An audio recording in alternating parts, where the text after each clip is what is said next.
জয় শ্রীকৃষ্ণ। আসো সংস্কৃত শিখি।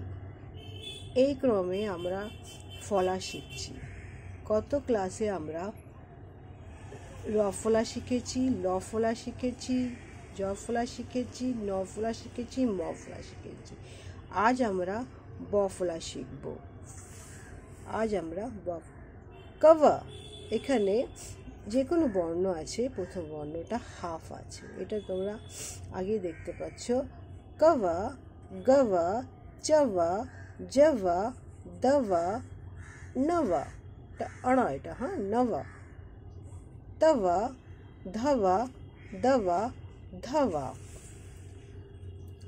নব, মব, শব, এটা তালবেশ, এটা হাফ, শব, যব, লব, वव, व हाफ, এটা वव, शव, এটা পেট কাটা মধ্যে শব, সবা, হওয়া, এটা হচ্ছে বফলা।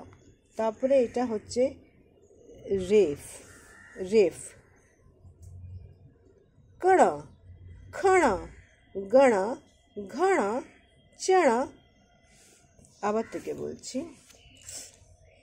चर, खर, गर, घर, चर, छर, जर, झर, अण, अर, अण, तर, थर, दर, धर, पर, वर, भर, मर, यर, ल, लर, तालबेश हाँ, श, र, शर, पेट काटार मध्य श, र, सर, এটা হ, র, হর।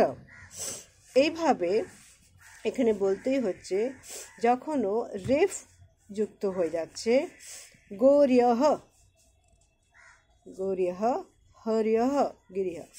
এখানে আমরা রেফ, এই ক্লাসে আমরা সমস্ত রেফটা কভার করে নিয়েছি।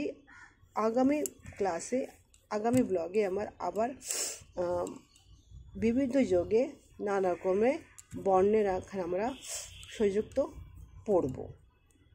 ততক্ষণে তোমরা সবাই, আশা করি তোমরা সব ফলাগুলোকে রিভাইজ করে নিয়েছো। আগামী ক্লাসে আবার আমরা অন্য একটা সংস্কৃতের ক্লাস নিয়ে আসবো। জয় শ্রীকৃষ্ণ।